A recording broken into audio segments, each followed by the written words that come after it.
오늘의 말씀은 하나님의 길은 완벽한가? 하나님의 길은 완벽한가? 라는 제목으로 우리가 함께 보겠습니다. 우리가 원하는 방식대로 일이 잘 풀리지 않을 때 우리 마음속에는요, 의심이 찾아옵니다. 내가 지금 가고 있는 길이 맞는가? 내가 잘못 가고 있는 것은 아닌가? 우리는 눈으로 보는 것을 좋아하기 때문에 하나님의 말씀으로는 만족하지 못하고 자꾸 눈으로 보고 싶어 하고 확인하고 싶어 합니다. 하나님의 말씀대로 살겠다고 고백은 했지만 여전히 믿음이 부족해서 우리들은 마음속에 생기는 불신과 계속 싸워야 합니다. 하지만 걱정할 필요가 없어요, 여러분. 이렇게 영적으로 싸우는 것이 정상입니다. 믿음이 좋은 성경의 인물들도 쉼없이 영적으로 싸웠다고 합니다. 다윗과 같이 믿음이 좋은 사람들은 전혀 걱정 없이 살았을 것 같지만 실제로 다윗이 쓴 글들을 보면 육신적인 싸움뿐만 아니라 영적인 싸움도 끊임없이 그를 괴롭게 한 것을 볼 수가 있습니다. 그럼에도 불구하고 그런 영적인 싸움이 그를 강하게 연단해주고 그의 믿음을 성장시켜 주었습니다. 여러분 마음속에 불신이 생긴다면 걱정하지 마세요. 이것도 더 큰 믿음을 가지기 위해 수련의 과정입니다. 우리 안에 불신이 생길 때 우리에게 확신을 줄 수 있는 것은 무엇일까요, 여러분? 무엇이 우리 마음에게 가장 확신을 줄 수 있을까요? 여러분 마음에 자꾸 믿음에 의심이 생겨요. 그럴 때 여러분이 찾아가야 되는 것이 뭘까요? 그렇죠. 자매님 말씀대로 성경 말씀입니다. 우리가 성경 말씀에서 우리가 확신을 가지셔야 돼요. 그래야지 우리 믿음이 흔들리지가 않습니다. 사람의 말을 자꾸 들으면 흔들리잖아요. 그럴 때 우리는 다시 하나님 말씀으로 돌아가야 돼요. 그래서 우리 마음은 성경 말씀으로 부족하다며 자꾸 눈으로 보여달라고 하지만 사실 눈으로 보는 것은 영원하지 않습니다. 성경에도 그렇게 나와 있어요. 볼까요? 고린도후서 4장 18절에 이렇게 나왔습니다. 우리는 보이는 것들을 바라보지 아니하고 보이지 아니하는 것들을 바라보나니 보이는 것들은 잠깐 있을 뿐이나 보이지 아니하는 것들은 영원하니라. 지금 우리가 보는 이 세상의 것들, 심지어 이 지구까지도요, 여러분 영원하지 않습니다. 언젠가는 다 불타서 없어질 것들이에요. 물론 우리는 육신 안에 살고 있고 연약하기 때문에 유혹을 자꾸 받아요. 그잖아요. 여러분 좋아하는 거 TV 같은 데에서 막 선전해서 막 멋있게 나오잖아요. 그럼 막 그거 막 갖고 싶고 막 저거 없으면 뭐 죽을 것 같고 뭐 그런 것들 있으세요? 남자들은 있어요. 뭘까요? 자동차 보면 진짜 저거 왜 이렇게 이쁘게 나왔어 저거? 누가 저렇게 이쁘게 나오래? 막 자꾸 뭐 그런 게 나오고 저기 여성분들은 뭐 인테리어 뭐 하는 것들 보면 저 집 가면 막 집들이 하잖아요. 요즘 뭐 온라인으로 집들이 많이 하더라고 보니까. 그러면 막 집들을 얼마나 그 예쁘게 꾸미는지 그거 보면 저기에서 살면 아주 평온할 것 같고 너무 좋은 그런 것들이 많아요. 그런데도 불구하고 하나님의 말씀을 우리가 믿어야 돼요. 하나님 말씀 뭐래요? 그것들이 영원하지 않다. 그건 언젠가는 다 없어진다. 근데 그것을 우리가 세상은 자꾸 우리를 속이려고 하지만 그 안에서 우리가 싸우는 거예요. 세상을 믿을 것인지 하나님 말씀대로 그게 영원하지 않다는 걸 믿을 것인지. 진화론자들은요, 지구 나이가 몇 년이라고 하는지 아세요? 45억 년이라고 말해요. 여러분 45억 년이라는 게 얼마나 긴 수인지 이건 뭐 이게 알 수도 없어요. 이건 뭐 확인할 길이 없어요. 45억 년. 옛날에는요, 이 진화론자들이요, 처음에는 수백만 년 전이라고 그렇게 얘기를 했대요. 수백만 년 전에 이렇게 다 만들어졌고, 그러다가 자꾸 이렇게 시간이 지날수록, 그럼 수억 년 전, 그러다 수십억 년이 지금 된 거예요. 자꾸 늘려요, 얘네들이. 왜 자꾸 늘릴까요? 더 멀어져야지 저 알 길이 없어요. 확인할 길이 없어요. 그래서 자꾸 늘리는 거예요. 그러면 미래에는 수백억 년 이렇게 자꾸 늘어날 거예요. 안 봐도 우리가 다 알 수 있습니다. 근데 과학자들은 뭐라고 말할까요? 자꾸 어려운 단어를 써요. 얘네들이 뭐 얘기할 때 45억 년이 돼야 되는 이유는 뭐 탄소로 인해서 연대기를 측정했을 때 막 어려운 말을 막 쓰면 우리는 막 졸리기 시작합니다. 그러면 걔네들이 막 말로 막 이렇게 우리를 속이려고 해요. 근데 여러분, 우리가 조국이라는 서울대 나온 조국 같은 사람들, 윤미향 같은 사람들 보면 어때요, 여러분? 이 정직한 거하고 똑똑한 거하고는 상관관계가 전혀 없어요, 여러분. 그 사람은 똑똑한 건 맞아요. 그건 인정. 그죠? 서울대 나온 사람 똑똑한 거 인정이죠. 인정해요. 그런데 그렇다고 그 사람도 똑똑한 거지 정직한 건 아니라는 거예요. 그래서 오히려 정치인들 보면 다 서울대 나온 사람인데 거짓말 더 잘해요. 그래서 제가 보기에는 이 똑똑한 사람들도 이 거짓말에 아주 특화되어 있구나, 이런 생각이 들더라고요. 그래서 사람은 믿을 게 못 된다. 성경에도 그러잖아요. 다 거짓말해. 여러분이나 저나 모든 인간은 다 거짓말쟁이에요. 하나님만이 거짓말을 하지 못한다고 말하고 있습니다. 그러면 성경에서는 지구 나이가 몇 년이라고 말하는지 아세요? 6,000년 전이라고 얘기를 합니다. 6,000년. 하나님께서 아담을 6,000년 전에, 지금으로부터 6,000년 전에 만드시고 모든 것을 만드셨어요. 지구도. 근데 예수님이 이제 곧 오신다고 했는데 언제 오실지는 우리는 몰라요. 근데 성경에는 아무도 모른다고 했어요. 근데 오시는 길이 조금 서울 시내 한복판 같아가지고 좀 밀렸어요. 그래서 좀 늦게 오셨어요. 그래서 6,000년 더 걸렸어요. 2배로 걸려도 얼마나 걸린 거예요? 12,000년이에요. 12,000. 그러면 지금 45억 년이 되고 얘네들이 그러는데 1억 년도 안 되는 거, 이게. 그러니까 이게 45억 년이면 이거 말도 안 된다. 또 웃기잖아요. 세상 사람들 어저께 범죄가 일어났어요. 뭐 어저께도 아니, 만약에 하는 예를 들어서 지난번에 뭐 한강에서 뭐 의대생 뭐 이렇게 뭐 죽었다고 막 그거에 막 뉴스에 많이 나오잖아요. 뭐 언제 얼마 전에 일어난 일인 사건인데 그것도 하나도 확인 못하는 게 인간 아닙니까? 그거 보세요. 확인을 못하잖아요. 확인을 누가 했는지 확인도 못하면서 이제 45억 년 전 이야기를 다 안다고 그렇게 얘기를 합니까? 완전 거짓말쟁이라는 거예요. 그러면 성경은 뭐라고 하냐? 예수님이 재림하시면 1000년 동안은 다 심판한 다음에 1000년 동안은 다 이 땅을 이제 에덴 동산처럼 1000년 동안 통치를 하신답니다. 그때가 되면 우리가 완전히 다른 그렇게 되는 존재가 되는 거예요. 우리는 천사가 되고 이스라엘 사람들은 완전히 제 예상은 1000년 동안 살 것 같아요. 옛날 초대 때 아담 시대처럼. 그래서 1000년의 왕국이 되고 우리들은 또 천사처럼 돼서 예수님과 같이 이 세상을 통치한다고 합니다. 그러면 1000년이 지난 다음에는 어떻게 되냐? 이 지구는 불에 타서 다 없어진다고 성경은 말합니다. 그래서 지금 우리 눈에 보는 것은 잠깐 있을 뿐이고 영원히 있지 않고 오히려 하나님의 말씀대로 영원한 것이 온다고 합니다. 그 영원한 것은 새 예루살렘이죠. 새 예루살렘에 예수님을 믿은 성도들이 들어가서 산다고 합니다. 그래서 요한계시록 21장 1절 보면 이렇게 나왔어요. 같이 한번 읽어보겠습니다. 시작.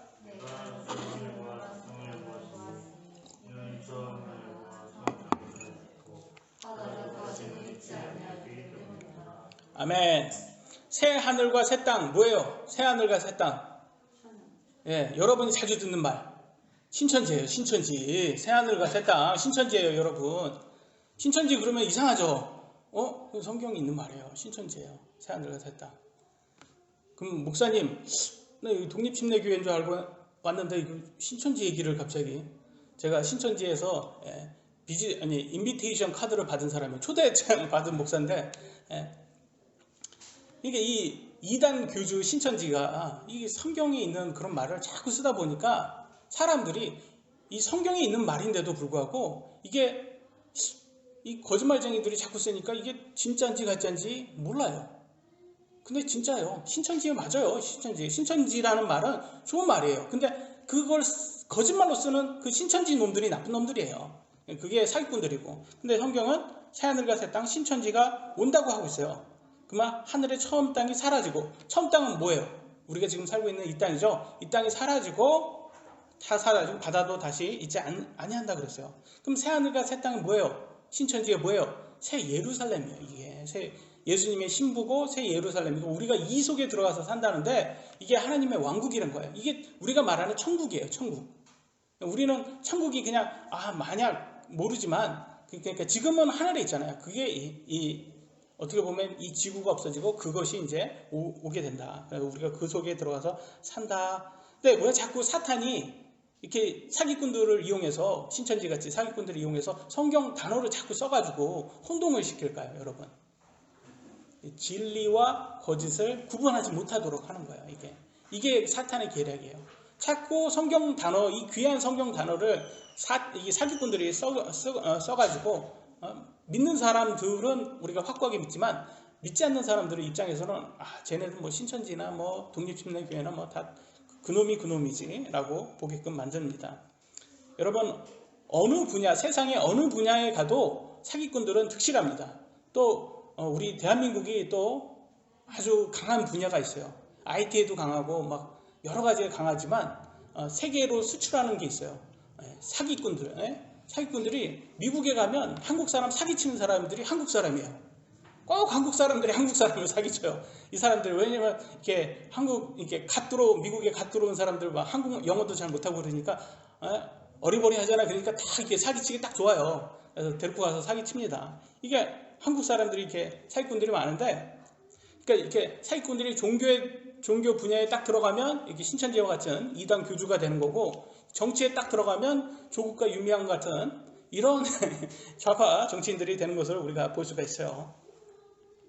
여하튼 시간이 지나면 우리가 눈으로도 확인할 수 있는 게 하나님 말씀이 맞구나라는 것을 우리가 볼 수가 있습니다. 근데 하나님 말씀 맞아. 우리가 그거는 인정해. 그런데 우리 마음이 너무 조급해요. 난 지금 당장 보고 싶은 거야. 난 지금 당장 원해. 이렇게 자꾸 눈에 우리 당장 지금 보여달라고 자꾸 때를 씁니다. 여러분 그러지 않습니까? 당장 주세요. 때를 쓰죠. 근데 이 때를 쓰는 건 누가 자주 해요? 여러분의 자녀가 하잖아요. 자녀가.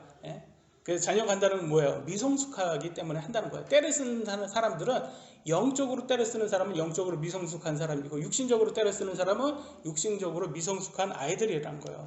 이마트 가면 그 장난감 코너에 가면 꼭 이렇게 그 엄마하고 아빠하고 와가지고 바닥에 누워서 새 옷으로, 엄마가 사준 그 귀한 옷으로 바닥 청소를 하는 애들이 있어요.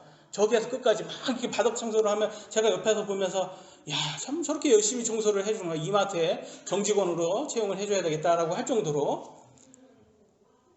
그런데 왜 자꾸 저렇게 때를 쓸까? 지금 당장 달래요. 엄마가 생일 때까지 기다려. 그런데도 지금 당장 달라는 거예요. 근데 못 참겠다는 거예요. 왜요? 미성숙하기 때문에 그런 거예요. 미성숙. 그러면 그렇게 여러분 자녀가 이마트에 갔는데 수빈이가 장난감 지금 당장 사달라고, 생일 때 못 기다리겠다고 때를 쓰고 뒤로 자빠지고 그러면 엄마 입장에서는 어떻게 돼요? 남 부끄럽고 수치스럽고 그러죠? 안 그래요? 나는 똑똑해 그래요? 냅두고 오면 돼요? 내 아들 아닙니다 그러면 돼요? 그래서 성경에서는 그래서 수치를 준다고 그렇게 나와 있어요.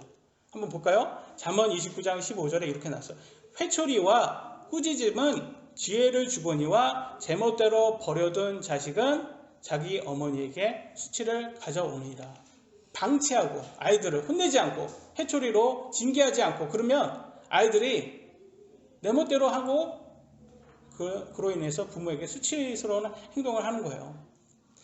요즘 좌파 정교조들은요, 회초리 하면 아동학대라고 막 그럽니다.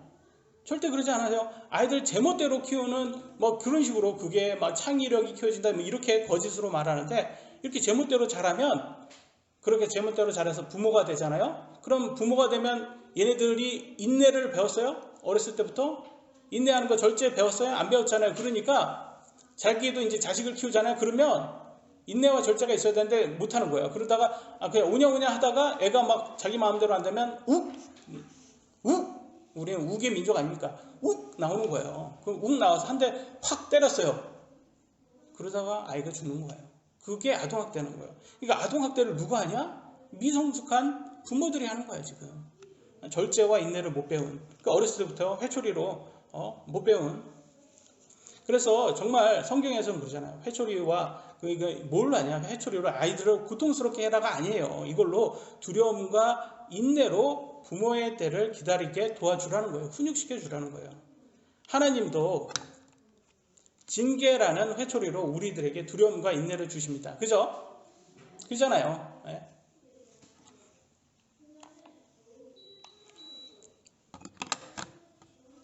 분위기가 좀 너무 그냥 가라앉는 것 같아서 좀 온도를 낮춰봤습니다. 그래서 징계로 자꾸 주는 것은 뭐예요? 하나님 때를 기다리고 인내하고 하는 영적으로 성숙한 사람이 되라는 거예요. 그러니까 하나님이 우리에게 징계를 주는 것은 미워서 주는 거예요? 아니면 아들로서 자녀로서 대우하려고 주는 거예요? 대우하시려고 주시는 거예요. 그러니까 이것에 기쁘게 받아들이는 게 성숙한 사람이다. 우리가 원하는 방식대로 일이 잘 풀리지 않는다고 하나님께 떼쓴다. 하나님 지금 당장 주세요. 그러면요 잘못하면 어떻게 돼요? 하나님의 징계가 올 수 있다는 거예요. 최악에 하나님이 매들 수도 있는 거예요, 여러분. 그러니까 이거 참 하나님 두려워하셔야 돼요. 여러분 자꾸 떼쓰면 안 된다는 거예요. 물론 정욕대로 쓰지 않는 것들은 얼마든지 최선을 다해서 하나님께 구하라고 하셨어요. 기도해라. 하나님 너는 구하지 않으면 주지 않는다. 그건 뭐 영적으로 쓰는 거예요. 근데 만약에 여러분 육신의 정욕, 안목의 정욕, 인생의 자랑을 위해서 쓰는 거면 이거는 안 준다고 하셨어요. 근데 여러분 야고보서 4장 1절에는 이렇게 나왔어요. 너희 가운데서 전쟁과 싸움이 어디로부터 나느냐? 여러분 영적 싸움이 어디에서부터 나와요? 너희 지체 속에서 싸우는 너희 정욕들로부터 나지 아니하느냐? 우리가 자꾸 욕심 되는 거예요. 내가 지금 당장 갖고 싶은 거예요. 내 정욕, 내가 욕심 나는 거예요. 내가 그런 것들을 하고 싶은 거예요. 하나님 하지 말라는데. 그래서 여기 안에서 영적 싸움이 나는 거예요. 하나님의 말씀과 내 육신의 정욕과 자꾸 싸우는 거예요. 그래서 영적 싸움이 나는 게 정상이다. 둘 중에 만약에 영적 싸움이 안 나요. 그러면 뭐가 문제예요? 아마도 여러분이 이 정욕대로 가고 있기 때문에 그렇지 않을까 싶어요. 오늘 제목처럼 성경에서는 하나님의 길이 완벽하다고, 완전하다고 나와 있습니다. 볼까요? 시편 18편 30절에 이렇게 나왔습니다. 그분의 길은 완전하고, 그분의 길은 완전하다고 나왔어요. 영어로는 His way is perfect. His way is perfect. 뭐예요? 그분의 길이 완벽하대요. way라는 것은 방식도 될 수 있고요. 길도 될 수 있어요. 하나님의 방식이 완벽하다고 성경은 말합니다. 여러분 눈에 보기에는 하나님의 방식이 이게 좀 내가 원하는 방식이 아닐 수 있어요. 멋져 보이지 않을 수도 있어요. 왜냐하면 인간의 눈에는요. 멋져 보이는 것은요. 멋있는 옷도 있고 멋있는 자동차, 고급 주택 이런 데 살면서 인생의 자랑 정도는 해줘야 되는 거예요. 인스타에 보면 이렇게 사진을 이렇게 부자들이 사진을 어떻게 찍어요? 꼭 이렇게 자동차 보면 핸들에 이렇게 마크 나오게 꼭 찍고 뒤에 좌석 보면 비싼 자동차는 뒤에 그 마크도 보이잖아요. 꼭 이렇게 포쉬 뭐 이런 거 이렇게 보이는 게 찍고 우리나라는 포르쉐 그러는데 거기는 미국 갔더니 포쉬 뭐 이렇게 발음하더라고요. 그래가지고 제가 자동차를 좋아하니까 그런 거는 열심히 이렇게 보면서 제 육신의 정욕을 꽉꽉 이렇게 누르고 있는 거예요. 꽉꽉 누르고 있는 거예요. 절제하는 거예요. 그러면서 혼자 그러는 거예요. 너는 목사다. 지금 네가 원하는 것은 그런 것들이 아니다. 저런 거는 없어질 거야. 여러분이나 저나 똑같아요. 연약한 게 똑같습니다. 그래가지고 우리가 다 연약합니다. 그러니까 절제가 필요한 거예요. 절제와 인내가. 왜 부자들은 그런 인스타에서 뭐 그런 걸 할까요? 여러분 왜 한다고 생각하세요? 인생 자랑을 하고 싶어서 그런 거잖아요. 그럼 왜 인생을 자랑을 하고 싶을까요? 아마도 그런 게 아닐까요? 내가 지금 살고 있는 게 완벽한지 불안한 거예요. 자기네들도 불안하는데 많은 사람들이 부럽습니다. 멋있네요. 자꾸 이렇게 칭찬을 받으면 맞아. 내가 지금 이렇게 사는 게 지금 완벽하게 나는 사는 거야. 왜? 많은 사람이 지금 부러워하잖아. 내가 지금 사는 게 가장 완벽한 삶이야. 이렇게 지금 생각하게끔 위로를 받고 있는 거야. 그게. 그런데 공허함이 생겨요. 자기네들도 부자들도 공허하니까 자꾸 인스타에서 자꾸 인생의 자랑거리를 계속 찾아요. 왜 하나만 자랑하지 않고 여러 개 찾는 거예요. 그래서 보면 미국 래퍼들 보면 돈다발 같은 것도 이렇게 놓고 막 사진 찍고 막 그러잖아요. 그게 왜 그렇습니까? 인생의 자랑을 하고 싶어서 그런 거예요. 그런데 그렇게 하다가 죽음이 다가오잖아요. 죽음이 닿으면 내가 지금 가진 게 이런 게 나한테 해주는 게 별로 없구나. 공허하다라는 생각이 듭니다. 그러다 보면서 죽음이 다가오면서 그러면 솔로몬처럼 이런 말을 하게 돼요. 어떤 말을 했을까요? 전도서 1장 2절로 3절에 이렇게 나왔습니다. 전도서 솔로몬이 말합니다. 모든 것이 헛되도다. 사람이 해 아래에서 행하는 자기의 모든 수고에서 무슨 유익을 얻으리요? 다 필요 없다 이거예요. 아, 내가 원하는 대로 다 살아봤는데 시간 지나서 이게 죽을 때 되니까 야, 내가 열심히 살아가는 거 다 소용없구나. 그러면서 어른들 하시는 말 있죠. 뭐라고 해요? 할머니들. 인생 참 덧없다 그러는 거야. 덧없다. 인생 참 덧없다. 시간이 너무 빨리 지나간다는 거야. 내가 모르는 사이에 너무 빨리 지나가서 내가 지금 제대로 살았는지 이거 모르겠다는 거예요. 왜? 죽음이 다가오니까 이제는 촉박해진 거예요. 죽음이 다가오잖아요. 죽음은 여러분을 어떻게 만들어요? 여러분을 혼자 있게끔 만듭니다. 여러분 사랑하는 가족으로부터 여러분을 분리시켜요. 여러분 말 그대로 혼자예요. 여러분 남편도, 여러분 자식도, 여러분 부모도 여러분과 함께 있지 않습니다. 근데 여러분이 딱 죽었어요. 죽은 다음에 딱 눈을 떴는데 거기에 진짜 막 아무도 없고 이상한 데예요. 얼마나 무서울까요, 여러분? 정말 무섭지 않을까요? 근데 거기에 갑자기 우리가 전설의 고향에서 자주 봤던 갓을 쓴 사람이 오거나 미국 버전으로 낫을 든 그런 분이 딱 온다면 여러분 큰일 난 거예요. 그건 큰일 난 거예요, 여러분. 뭐 어디를 데리고 가는지 여러분 상상되시죠? 뭐 어떤 버전으로 올지는 모르겠지만 천사가 와가지고 여러분을 어디로 인도할지는 모르겠지만 제일 중요한 게 여러분 거기에서 예수님을 만나야 돼요. 만일 딱 하는데 예수님이 딱 나와가지고 수고했다 나의 종아 하면서 딱 데리고 천국에 딱 들어가 봐요. 그러면 내가 헛살지는 않았구나. 내가 예수님 믿은 거, 내가 지금 목사님 그 재미없는 설교를 열심히 들으면서 내가 신앙생활한 거 이 가치 있는 거구나. 내 친구들, 내 세상에 그 좋은 것들 다 이게 마다하고 절제하면서 내가 그렇게 살아왔는데 내가 잘했구나. 이런 생각이 드는 거예요, 여러분. 그래서 지금 이런 전도서, 이 솔로몬의 말을 우리가 귀담아 들어야 돼요. 왜? 이게 부자 중에 부자거든요, 솔로몬이. 예?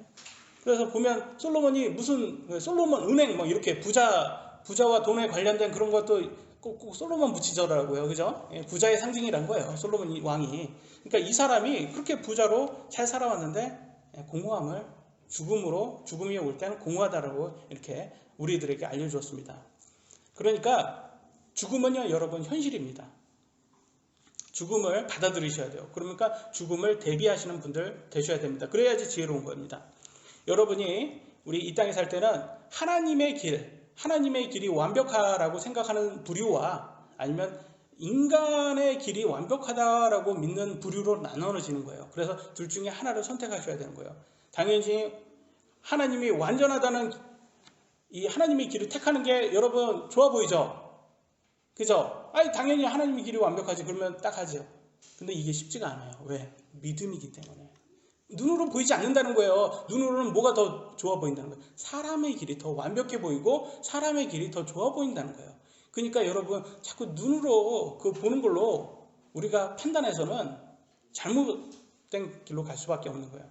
그래서 우리는 하나님 말씀을 믿어야 되는 거예요. 예수님을 딱 믿었어요. 근데 번영복음처럼 모든 일이 잘 되고 그러면 너무 좋아요. 그러면 너무 좋은데 현실은 전혀 그렇지 않다는 거예요. 오히려 예수님 믿었는데 고난이 찾아오고, 예수님 믿었는데 더 안 좋은 일이 일어나고, 예수님 믿었는데 자꾸 뭐 직장에서도 막 고난이 막 찾아오고 그래요. 그럴 때 여러분 그럴 거예요. 이해가 안 됩니다. 왜 예수님 믿었는데 저는 왜 잘 되지 않을까요? 그러면서 막 쓴뿌리를 가지고 하나님을 원망하는 사람들이 있을 수가 있어요. 그러면 믿음을 버리고 세상으로 돌아갑니다. 이런 사람들이요. 근데 예수님을 믿은 후 우리 삶에 큰 고난이 없다면 우리는 감사할 줄 모르게 돼요. 이런 고난이는 하나님께서 우리에게 연단을 주는 이유는 우리가 하나님께 감사하는 법을 배우라는 겁니다. 그래야지 우리가 평온하게 살 때 항상 감사할 수 있어요. 지금 얼마나 평온합니까? 이 평온함이 항상 유지되지는 않아요. 우리 삶에는 각 개인마다 고난이 찾아옵니다. 그때 여러분 이걸 어떻게 넘어갈 수 있을까요? 훈련이 돼야지 넘어갈 수 있는 겁니다. 하나님 말씀을 알기 전에는 우리가 잘나서 평화롭게 산다고 생각을 하는데 하나님의 은혜가 없다면 우리는 절대 안전하지 않습니다. 하나님이 값없이 주는 것이 있어요. 뭘 값없이 주십니까? 공기를 값이 없어요. 여러분 지금 이 교회 와가지고 지금 얼마큼 공기 마셨어요? 마신마다 10분마다 100원씩 받습니다. 제가 안 하잖아요. 그런 거 안 하단 말이에요. 그리고 물도 하나님께서 이렇게 마실 수 있는 맛있는 물도 주셨고 태양으로 따뜻함을 주셨잖아요. 태양이 없으면요, 조금만 없으면 다 얼어서 죽어요, 지구는. 그러니까 하나님께서 이런 것을 가져가지 않는다면 가져가지 않는 게 은혜라는 거예요. 하나님이 만약에 가져가면 78억 명 중 한 명도 못 산다는 거예요. 근데 우리가 그걸 몰라요. 당연하다고 생각하는 거예요. 그게. 사람들은 값없이 주는 것은 당연하다고 생각해요. 또 마치 부모들이 자녀들에게 잘해주는데 자녀들이 꼭 그렇게 생각해요. 부모니까 나한테 당연히 줘야지 이렇게 생각한단 말이에요. 아이들이. 그러니까 부모는 어떻게 해야 돼요? 아이들에게 가르쳐줘야 돼요. 너 부모에게 내가 이런 것을 해준 게 네가 자격이 있어서 해준 게 아니야. 부모의 은혜로 준 거야. 너는 자격이 없지만 부모니까 내가 주는 거야. 너는 감사해야 돼. 이런 걸 가르쳐줘야 돼요. 그래서 저는 항상 그걸 얘기해요. 닭을 시켜 먹을 때도 이게 얼마짜리고 아빠가 얼마를 너네를 위해서 썼고, 물론 내가 더 많이 먹지만 너네들보다 항상 얘기를 해줘요. 그래서 근데 우리 둘째 딸이 하는 말이 그런 거예요. 너무 자주 먹어서 이제 맛이 없대요. 제가 충격을 받았어요. 누나 충격을. 아니, 치킨이 맛이 없다고?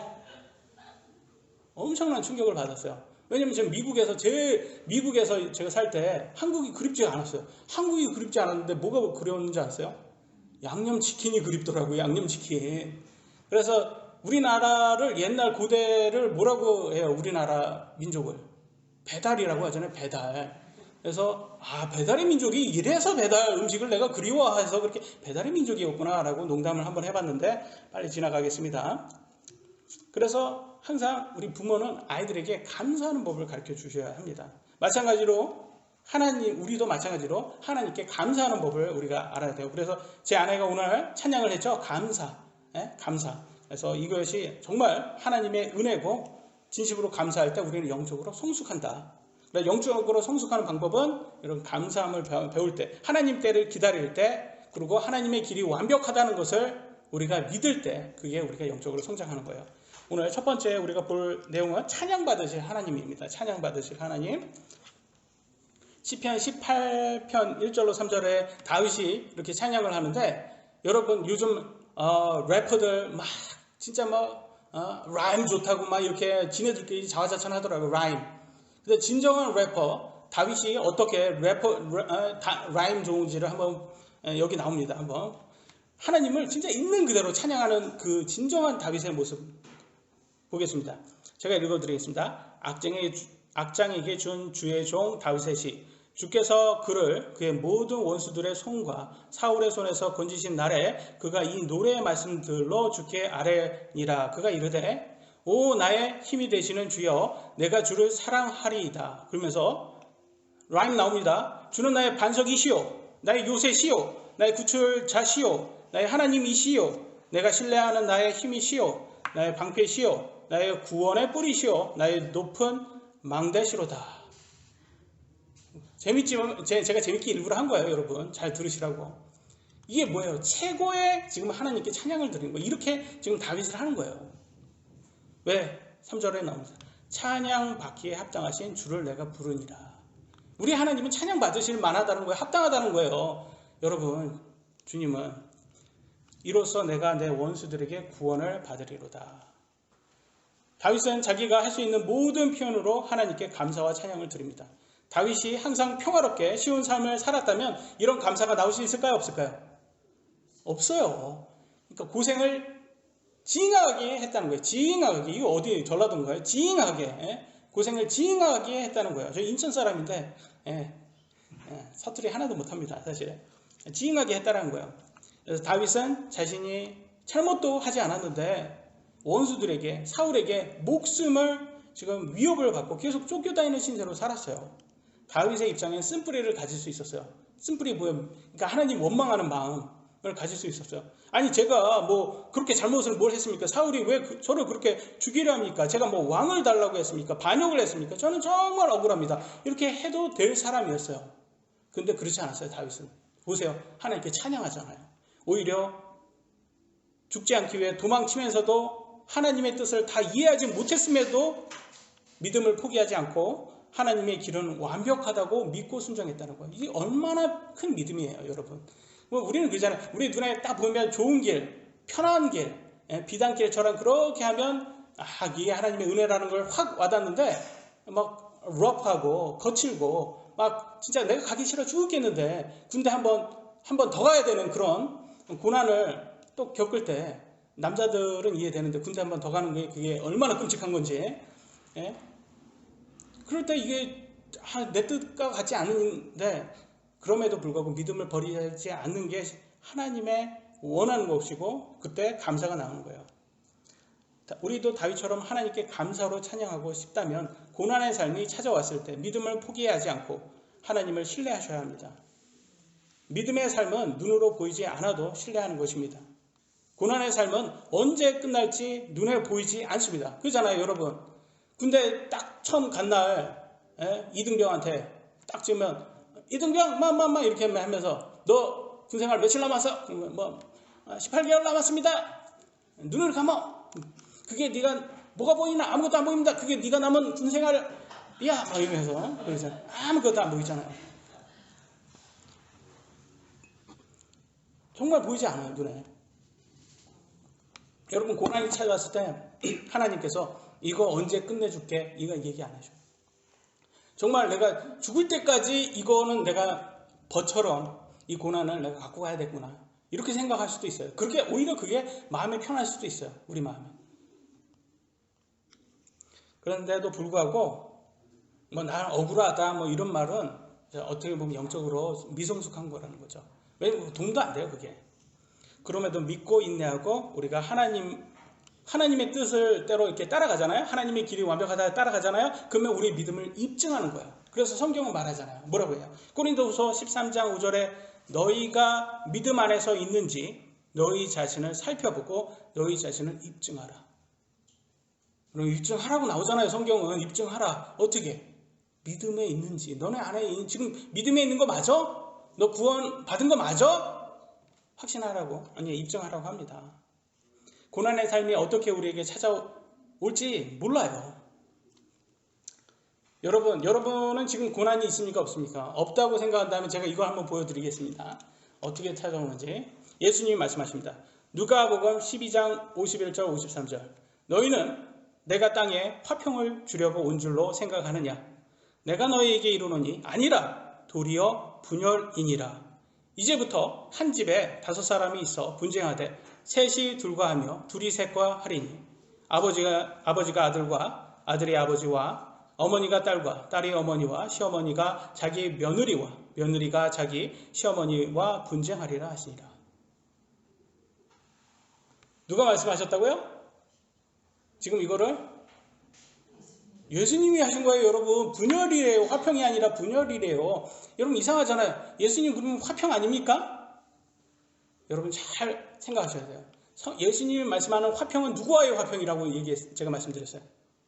하나님과 나와의 화평이지 나와 믿지 않는 사람과의 화평이 아니에요.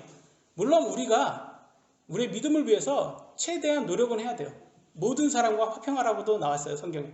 그렇지만 때로는 우리의 믿음을 위해서 선포를 해야 될 때가 있어요. 근데 언제가 지금 집안에서 싸움이 제일 많이 나와요? 시어머니, 어머니, 며느리가 그럽니다. 어머니, 저 더 이상 제사 안 지내겠습니다. 그럼 어머니가 그러죠. 믿지 않는 어머니가. 이거 며느리 하나 잘못 들어왔더니 집안이 망하네. 이게 집안이. 예수쟁이는 집안에 들어오면 안 돼. 이렇게 얘기한단 말이에요. 그러면 난리 나는 거예요. 그때부터 집안이. 며느리와 시어머니가 분열이 일어나기 시작합니다. 근데 이거 하라는 거야, 안 하라는 거예요, 예수님이? 하라는 거예요. 그 분열이 나쁘다는 거예요? 좌파교회에서는 화평이 좋대요. 그래서 기독교와 천주교와 불교가 화평하게 합치라는 거예요. 좌파교회에서는. 근데 성경은 그래요. 분열이에요, 분열. 오히려 분열이 나은 거예요, 이게. 그럼 믿지 않는 그거와는 하나가 될 수가 없는 거예요. 믿지 않는 거하고는. 그러면 여러분, 분열은 나쁘고 화평은 좋다. 자꾸 이런 생각을 하는데 아니에요. 성경은 오히려 분열이 더 나은 거예요. 화평이 나쁜 거예요. 예수님을 위해서는 얼마든지 분열할 수 있는 분들 되셔야 됩니다.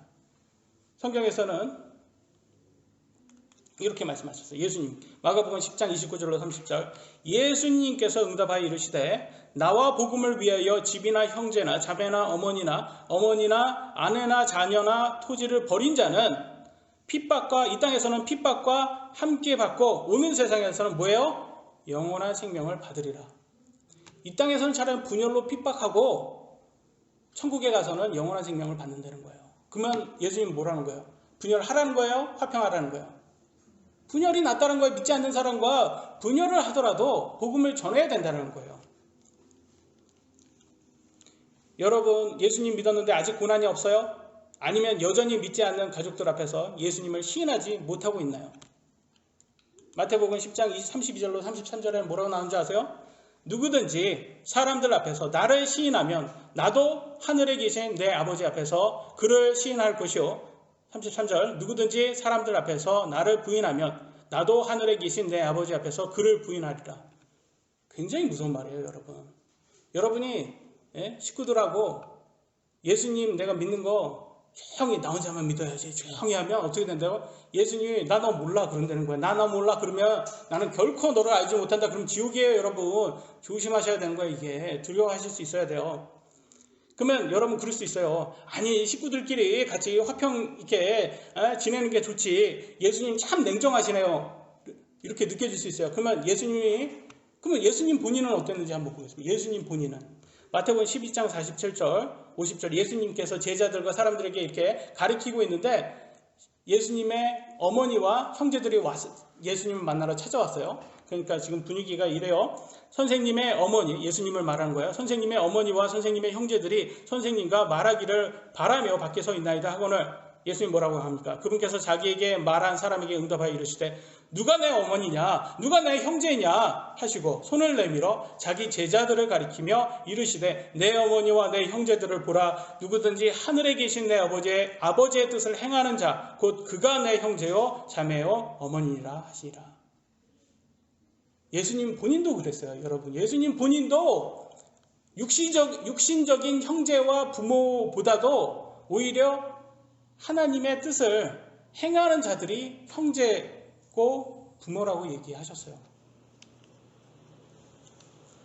근데 한국은 참 어려워요. 왜냐하면 결혼을 했긴 했는데 독립을 아직 안 해서 부모도 있고 시부모님하고도 이게 관계가 이렇게 멀어지지 않더라고요. 이렇게 미국은 참 그게 되는데 그래서 여전히 거리를 못 두고 자꾸 이렇게 끌려다녀요. 믿지 않는 부모님, 시부모님한테 끌려다녀서 얘야 이번에 와서 제사 지내야지. 얘야 그러면 내 어머니 이렇게 해야지. 가족의 화평을 위해서. 근데 성경은 아니라고 해요.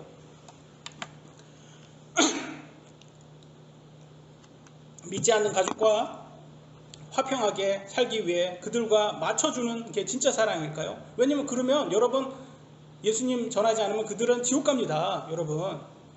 아니면 예수님 내가 분열이 있다 하더라도 내가 핍박을 받는다 해도 그들에게 예수님을 전하는 것이 예수님의 복음을 전하는 게 진짜 사랑일까요? 여러분 판단해 보세요.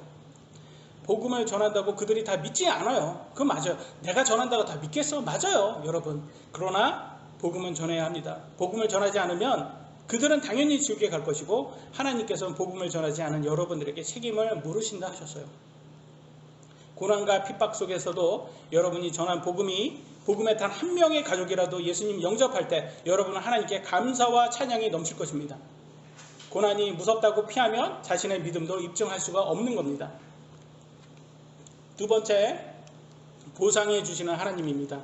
시편 18편 20절에 주께서 내 의에 따라 내게 보상을 주시며 보상을 주신대요. 여러분 예수님을 믿은 후부터는 여러분들은 선교사가 됩니다. 여러분이 미셔너리예요. 미셔너리. 선교사예요. 여러분의 선교지는 어디예요? 믿지 않는 여러분의 가정과 부모와 주위 사람들이에요. 그곳에서 여러분들이 얼마나 많은 사람들에게 그리스도의 향기를 맡게 해 주냐에 따라서 여러분이 보상을 받는다고 말합니다. 고린도후서 2장 15절 우리는 구원받은 자들 가운데서나 멸망하는 자들 가운데서나 하나님을 향한 그리스도의 향기로운 냄새니 뭐예요? 복음을 전하라는 거예요, 여러분. 복음을. 사탄이 강하게 지배하는 오늘날 같은 세상에서는 말재주도 없는 우리들이 복음을 전한다고 얼마나 많은 사람들이 구원을 받겠습니까? 많은, 적어도 최선을 다해서 그리스도의 향기, 곧 복음을 전하는 사람들 되시길 예수님의 이름으로 기도합니다. 가족들은요, 여러분의 연약함을 누구보다 잘 아는 사람들이에요. 그잖아요. 여러분 연약한 걸 누구보다 잘 알잖아요. 그러니까 사실 전도하기가 제일 어려운 사람들이기도 해요. 근데 이게 여러분만의 문제가 아니라 예수님 본인도 이렇게 말씀하셨어요. 예수님 본인도 참 가족들에게 전도하기 되게 어렵다. 여기 어떻게 말씀하시는지 보겠습니다. 마태복음 13장 57절에 이렇게 말합니다. 대언자가 자기 고향과 자기 집에서는 존경받지 못하는 일이 없느니라. 집 외에서는. 그러니까 뭐예요? 자기 집에서는 존경을 못 받는다는 거예요. 자기 고향에서는 인정을 못 받는다는 거예요. 예수님도 그랬고요. 여러분도 그럴 것입니다. 그럼에도 불구하고 예수님이 복음 전하지 않았어요? 전했습니다. 그럼에도 그러니까 결과론으로 결과가 어떻게 났냐가 그게 중요하지 않는다는 거예요. 하나님은 과정을 보십니다. 여러분이 전하기만 하면 되는 거예요. 가까운 가족들은 여러분을 존경하지 않기 때문에 귀담아 듣지 않습니다, 사실. 그래서 말로 하는 것도 중요하지만 행동으로 하는 것도 중요해요. 행동으로. 예수님이 나에게 얼마나 중요한지 가족들에게 꼭 알려주셔야 합니다. 여러분이 하나님 경배하는 교회 예배를 가볍게 여기면 믿지 않는 가족들은 더 가볍게 여길 거예요. 여러분이 무슨 일이 있는데 이번엔 교회를 못 갈 것 같아. 이러고 안 가봐요. 그러면 가족들도 저런 일로 교회를 안 간다고? 이렇게 해서 그러면 별거 아니네. 이런 식으로 볼 수 있어요. 내가 정말 하나님이 나한테 어떤 존재인지를 여러분 가족들에게 꼭 보여주셔야 되는 거예요. 나의 우선순위가 어디 있는지 보여주셔야 되는 거예요.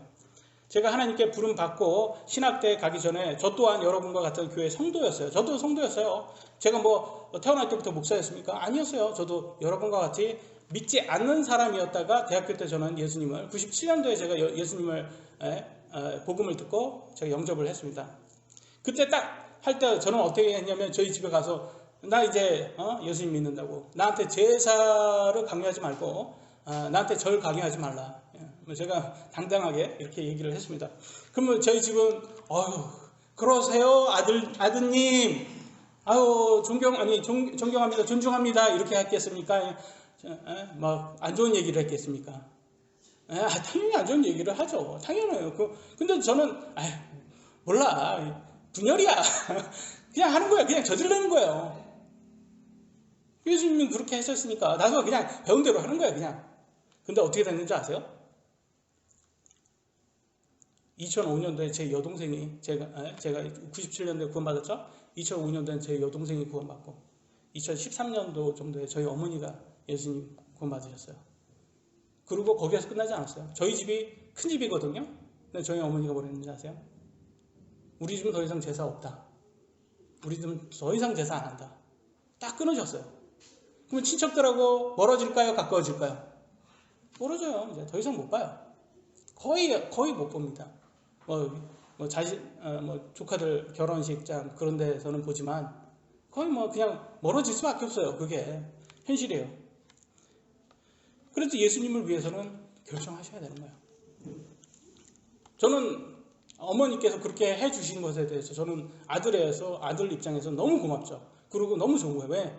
우리 어머니가 더 이상 제사라든지 이런 걸로 인해서 힘들어할 필요 없으니까. 왜? 며느리들 요즘 제사 갔다 오면 막 몸살 나잖아요. 그래 이혼 사유까지 된다고 했잖아요. 그러니까 굉장히 안 좋은 거잖아요. 여러분 어때요?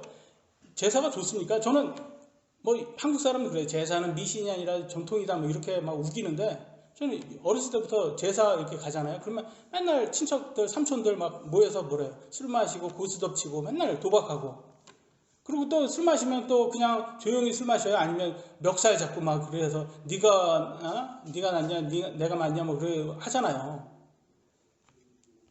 그런 것도 볼 때 저는 이게 제사가 이게 정말 전통이 맞나. 그래서 전통이라고 하더라도 하나님의 예수님을 위해서는 끊을 건 끊어야 된다는 거예요. 천국에 가서 보상을 받고 싶다면 여러분 우리는 예수님의 말씀대로 살아야 돼요. 천국에 가서 여러분 어때요? 보상 받고 싶어요? 저는 보상 받고 싶습니다. 물론 천국에 가는 것도 감사하지만 다른 사람들이 다 보상받았는데 나 혼자만 복음을 전하지 않아서 보상을 받지 못한다면 얼마나 후회스럽겠습니까? 그죠? 그럼 여러분 그럴 거예요. 아직 천국 가는 건 뭔 얘기야. 그렇게 생각하지 마시고요. 죽음에는 순서가 없습니다. 우리는 언제든지 죽음을 준비하는 사람들이 되셔야 돼요.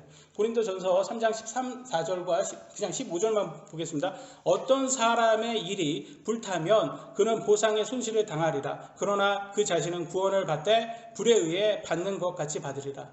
무슨 말이에요? 여러분 불나면 여러분 재산 남는 거 있어요? 없어요?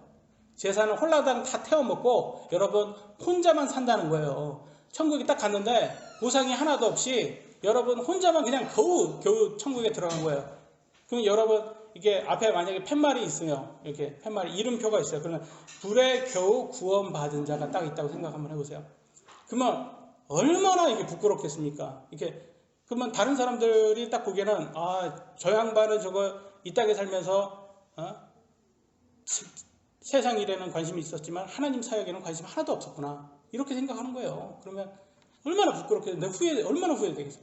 내가 그 땅에 살면서, 이 땅에 살면서 내가 예수님 믿는다고 해놓고서 내가 내 일에만 관심이 있었구나. 하나님의 사역에는 관심이 전혀 없었구나. 얼마나 부끄러운가, 후회스러울 겁니다. 마지막 보시겠습니다. 세 번째, 능력 주시는 하나님. 시편, 여러분 우리 능력이 없습니다. 그죠? 복음을 전할 능력도 없고 내가 전한다고 사람들이 믿을 수 있을지도 모르겠어요. 그럴 때 하나님은 우리에게 능력을 주신다고 하셨어요. 시편 18편 32절 하나님은 그 능력으로 내게 띠를 두르시며 내 길을 완전하게 하시는 이로다. 능력을 하나님이 주신다고 합니다. 여러분 우리는 참 능력이 없어요. 그죠? 능력 없는 사람들입니다. 저 또한 참 능력이 없어요. 근데 정말 내가 살아온 과정을 딱 봤을 때는 이게 하나님의 능력이었구나. 내가 내 스스로 살아왔던 게 아니었구나 라는 생각이 들어요. 또 이런 말씀을 제가 드리면 유목사 너무 거만해 이렇게 들을 수도 있을지 모르겠지만 저는 제가 대학교 때 97년대에 구원 받았다고 했잖아요. 근데 그 친구, 제 본인이에요. 그 친구가 저를 지금 딱 본다면, 저를 만난다면 그럴 것 같아요. 24년이 지난 다음에 유목사님 만났는데 참 부럽습니다. 이럴 것 같아요. 그때 당시에는 제일 관심사가 영어 잘하는 거였고, 그리고 라이프 스타일이 어떤 라이프 스타일이 있잖아요. 그때 꿈꿔왔던 모든 것을 제가 지금 하고 있습니다. 그러니까 유목사님 참 부럽습니다. 이렇게 할 것 같다라는 거예요. 그때 24년 전에 제 자신을 만나면, 왜냐면 그때는 그걸 되게 꿈꿨거든요. 근데 그걸 다 성취를 했어요, 제가. 그러면 어때요? 기분이 좋을 것 같아요? 없어요? 안 좋을 것 같아요? 좋을 것 같아요? 아니에요. 육신은 만족을 몰라요. 이게 드림이면 더 이상 이게 드림이 아니고 현실이 됐잖아요. 그럼 드림은 저기 위에 올라가 있어요. 드림은 못 잡아요, 여러분. 잡을 수 없어요. 왜? 이 육신이기 때문에. 이 육신은 만족을 몰라요. 근데 제가 그 만족 그런 거는 전혀 상관이 없는 거예요. 제가 살아왔던 게 대학교에서 그렇게 졸업하고 군생활 6년을 이렇게 하면서도 강 목사님은 20년간 장교로 생활을 얼마나 잘하셨습니까? 근데 저는 군체질이 아니었어요. 강 목사님은 해사 아주 엘리트 중에 엘리트였는데 저는 뭐 그런 사람이 아니라 저는 군체질에 맞지도 않았고, 근데 진짜 그래도 장교로 저희 아버지께서 좀 원하셔서 효도 한번 해보겠다고 갔는데 되게 어려운 거예요, 이게. 군생활 다 어렵다고는 들었지만 이렇게 어려운 줄 몰랐어요. 근데 장교니까 몸이 편하잖아요. 몸은 편한데 정신적으로 너무 어려운 거예요. 자꾸 스트레스를 너무 많이 주니까 이게 너무 힘든 거예요. 그래서 이게 몸으로는 편하지만 이게 스트레스가 장난이 아니었구나. 그때 알았어요. 그래서 그때 지금 요즘 좌파들이 항상 그러잖아요. 몸으로 일하는 것만이 노동이다. 그러고 불로소득은 아주 무시하잖아요. 근데 그 정신적 스트레스를 이 사람들이 모르는 거예요. 이게 정신적 스트레스가 엄청 나더라고요. 그래서 6년 동안 엄청 힘들게 그 생활을 마쳤어요. 아무 상관 없이. 근데 딱 끝났는데 6년 긴 생활을 하니까 꿈을 꿔도 악몽 꾸면 꼭 군대 또 가는 꿈 꾸거든요, 여러분. 근데 그걸 6년 동안 또 꾸더라고요, 이게. 그래서 진짜 오랫동안 잔재가 많이 남았습니다, 저는. 그래서 참 이렇게 힘들게 했는데, 그러면 군대 생활할 때 저한테 위로가 뭐였을까요? 군대에 있을 때. 저한테 위로는 교회였어요. 저는 교회 가면서 교회에서 제가 이제 선교사님 통역을 했었잖아요. 그때 6년 동안 군생활 하면서 통역을 옆에서 하면서 이제 어떻게 보면 이제 목사님의 오른팔 같은 그런 일을 했습니다. 제가 하면서 성경도 많이 배우고 하나님 안에서 참 기뻤어요. 그 안에서 되게 즐거웠습니다. 그러니까 군생활이 90% 스트레스 하는데 10%의 이 교회 신앙생활로 위로를 받으니까 교회가 너무 좋은 거예요. 그러니까 내가 딱 전역한 다음에 내가 뭐 할까 하다가 하나님의 부름 받고 신학대를 딱 갈 때 신학대는 이제 100% 이제 교회잖아요. 100% 교회 아니잖아요. 그러니까 얼마나 행복할까. 제가 기대를 엄청 많이 했어요. 그럼 미국에 딱 이렇게 신학교를 갔는데 그때 불면증이 딱 찾아오는 거예요. 불면증. 하면서 첫날부터 잠을 못 잤어요. 첫날부터. 근데 이유를 모르겠어요. 이유를. 근데 그때 당시에는 이렇게 시차 적응, jetlag, 이게 시차 적응이라고 생각했는데 한 10일이 일주일이 지나도 2주일이 지나도 3주일이 지나도 계속 잠을 못 자는 거야. 하루에 3시간 자는 게 아니라 이렇게 그냥 뭐 졸도라고 해야 할 정도로 너무 안 자니까 이렇게 머리에는 가득하고 뭔가가 가득하고 그때 아마 그런 다윗과 같은 그런 상황이었던 것 같아요. 그러니까 내가 지금 온 게 이게 맞는가? 이게 하나님의 길이 완벽한가? 왜냐면 너무 러프하게 보였거든요. 근데 10년이 지나서 선교사로 이렇게 한국으로 다시 오게끔 지금 되고 지금 여러분 사랑하는 이 귀하신 여러분들과 함께 이렇게 신앙생활을 하잖아요. 그런 거 보면 이게 내 능력이 아니구나. 이게 하나님의 능력이었구나. 이게 깨닫게 되더라고요. 그래서 여러분도 여러분 삶의 주인공은 누굽니까? 여러분이에요. 그죠? 저의 삶의 주인공은 저인 것처럼 여러분의 삶의 주인공은 여러분이고 여러분 삶도 다 각자의 어려운 고난을 다 겪고 오신 분들이에요. 그래서 이 정도까지 오신 분들이에요. 그래서 여러분 대단하신 분들이고 근데 그 안에 하나님께서 여러분에게 능력 주신 것이 있다는 것을 꼭 잊지 마셔야 됩니다. 여러분 삶도 지금까지 큰 사고 없이 올 수 있었던 것은 여러분 능력만은 아니고 돌아보면 예수님의 능력이었다는 것을 깨닫게 될 것입니다. 하나님 길은 완벽합니까? 우리에게 보상을 주시고 능력 주시는 하나님만이 찬양 받으시는 만합니다. 우리가 얼마큼 더 이 땅에 살 수 있을지 몰라요. 하지만 하나님께서 주신 능력으로 우리 주위 사람들에게 한 명이라도 더 복음을 전할 수 있는 그런 성도 되시기를 예수님의 이름으로 기도합니다. 마치도록 하겠습니다. 기도하시겠습니다.